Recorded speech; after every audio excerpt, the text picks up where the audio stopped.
Until now, nawala ang support sa akong mga manghod, ang akong support sa among pamilya, naa gyapon nagpabilin just because ako na nang gibutang sa akong una-una nga obligasyon nako because I am the brother. Na maminaw jud ko nimo no, makaingon jud ko nga yes, you are really true to your word nga mature jud ka at a very young age because you grow up with your grandmother. So grabe ka blessed ang imong mga younger brothers nga you are ang ilang kinamaguwangan kay sa kabata nimo wa na ka nanas imong mind nga kinahanglang dili mo magbuwag-buwag. Unsa kinahanglan mo step up ka kay ang imong papa dili enough ang kita, unsa ang imong mama old na, unsa ang imo pong mga relatives, imong mga aunties dili pud pwedeng isalig ra ang tanan kay naa pud sila obligasyon nga ila. So dihang dapita makaingon jud ko nga nay mature na jud ka kay ang uban 18 years old na magsige pa man nagbarkada-barkada, magsige pa na og kanang bisyo-bisyo. Wa na ka moagi ana. So makaingon ko nga wa na ka moagi jud ana nga Faye. Siguro as how I know you, aram kang ka-friendly and you're easy to get with. Pero adto nga time nga dito na taga sa Butuan, murag wa na gajud kay for yourself. Kay mura na mara kag you are working, constantly working. So base sa imong istorya makaingon ko nga wa ka mohawa sa imong gitrabahoan nga law firm. Yes. Sige ra maghihapon kag trabaho unsa ning abot ang time nga ni eskwela na ka. Yes. Niabot ang Okay. time nga ni school. Nag-enroll na din ko diri sa isa ka university sa Butuan City. Nag-enroll na din ko as political science student. Okay. So Kapila naman ron nimo nga year? actually actually sir, layo nako pero layo pa ko pero layo nako sa kung asa ko nagsugod. Dili na lang nako kay disclose no kung unsa nako Mm. sa pan kay syempre dili pod Okay. nato.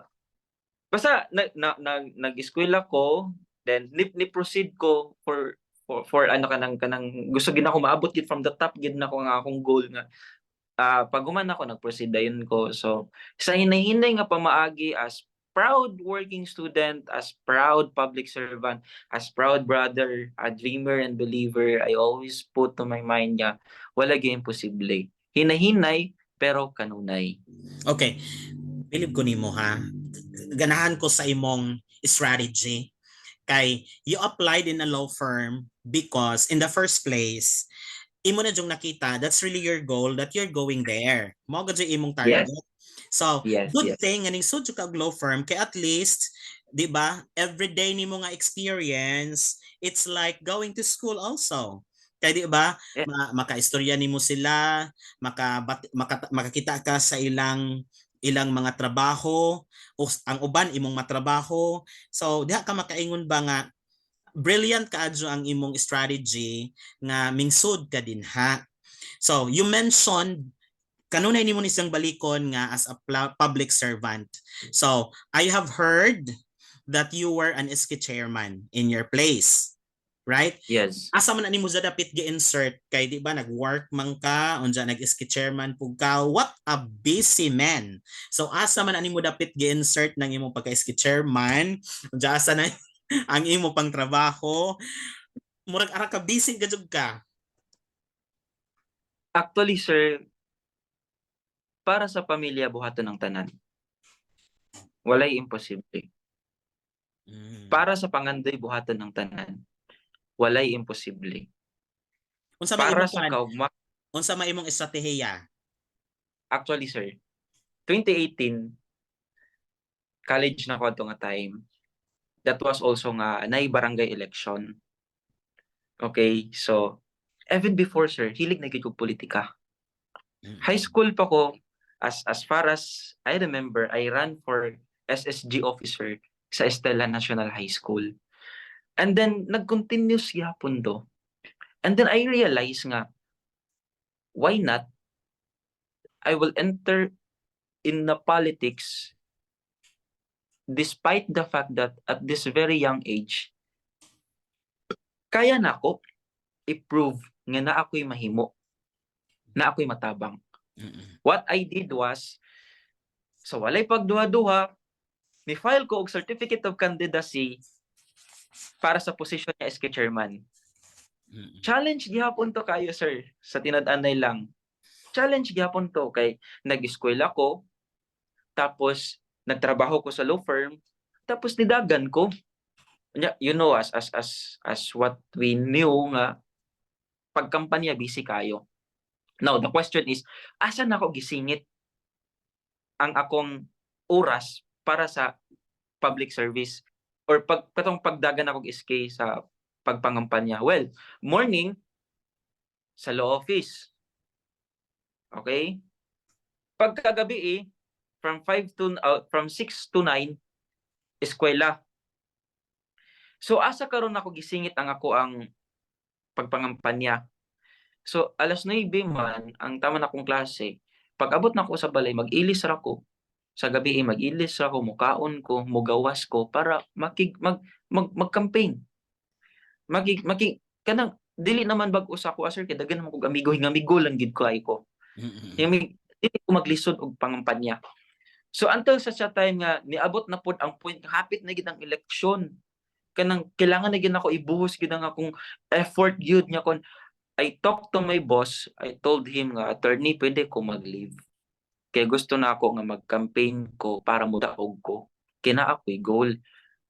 I am very happy. I am very lucky. And I considered myself nga, ako gid ang pinakaswerte adto sa tanan. Kaya nakaboss ko nga kabalo pud mo sabot sa akong sitwasyon. What my boss told me, ana siya sa kuha nga. Nisulod ka ana, panindigan nimo na, og tabangan ta ka, okay. Pangampanya dito taman sa imong makaya. And it is very challenging to myself. Kay independent candidate ko. Pagkatawa ko sa akong kagalingon, sir, ba nga. Kana bitong ni asdang ko og gera nga wala kayo koy kana bitong bala. Ingana ingana ko ka confident, ingana ko ka optimistic na tao nga aggressive. Yes. Kana bitong what I really want is kana bitong maabot or ma-achieve ginawang goal nga modaog gid ko. Okay. Gikaloy-an sa gidaog ko. Independent. And then mo to nga dito na dayon nag-start ang akong journey as public servant even until now. Dito na hantud niya akong gipadayon. Kay kana bitong balik ta sa akong point kaganina. Public service for me is a calling. And that is my calling. And I will answer that call no matter what happened. I will give my time and effort to serve the people. So grabe no, basta imo gadyong love, sakto tong imong giingon. Kung love jud nimo si Ja, kaya ra jud nimong i-squeeze in ang tanan. Kaya ra jud nimo kay love nimo si Ja. Kay lahi ra man og di nimo love, Ja napugos ra ka. Kay og napugos ra ka, daghan ka adyoy rason. Daghan ka adyoy excuses kung mapugos ra no. But if you love it, daghan sud puy paagi nga mabuhat nimo. Mayroon jud ka tanan ra gad jud ay posible. So grabe. Yes. When makaingon jud ko nga Webster is a superman. Grabe. So pila ka term kadto as an SK chairman? Actually, pagdagan ako to sir 2018 22 or 21 years old quad to. So 5 years po to akong number of years akong pag-serve kay na-extend man tong election. Bitaw. Sige siya ka-extend. So, sa ako po, challenging siya. No? Sige ka-extend. Siguro naagi plano ang Ginoo. And then, sa amo po na batch sa SK, challenging gid kayo to kay that was also the time nga ning hit ang pandemic adto. Diha na dayon ang atong pagka-resilient being a leader. Kay nya naman, like, ang ako magong mindset adto, SK chairman ko, ang akong focus is mga kabatan-unan. Pero ako lahi ang akong focus. I really want to serve the people, not just for the youth. I really want to serve the people because that is my calling. That is my mission. According to me nga sa akong nasabtan sa akong kagalingon, which is I really fully understand. No? So, yan na, kung nganong ako mang ilimit ng akong self sa pagserbisyo sa mga kabatan-unan, kung kaya na ako mo serbisyo sa tibuok katawhan. What I did was, akong giserve, akong gi-offer ang akong kaugalingon sa pagserbisyo sa katawhan. Akong gibuhat is kanang ni-assess ko during pandemic, ni-assess ko sa dili lang sa pandemic, even before the pandemic and after the pandemic, always ko naga-support og naga-assist sa mga kalihukan sa barangay para sa katawhan. Nya active ko sa kanang sa session, kay kanang sa session, syempre as kanang SK chairman ka, you're automatically as an ex officio barangay kagawad or barangay councilor. So as far as political science student, what my thinking was kana bitong as being an ex officio barangay councilor, my job or our job is to create or to build an ordinances in order for us to kana bitong makatabang to help the people sa among komunidad.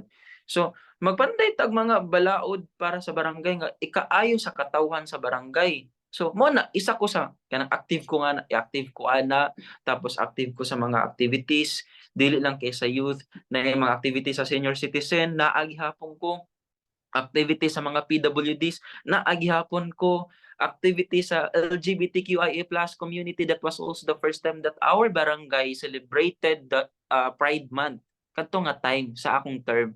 Kay ngano man ani magud ni siya, sir.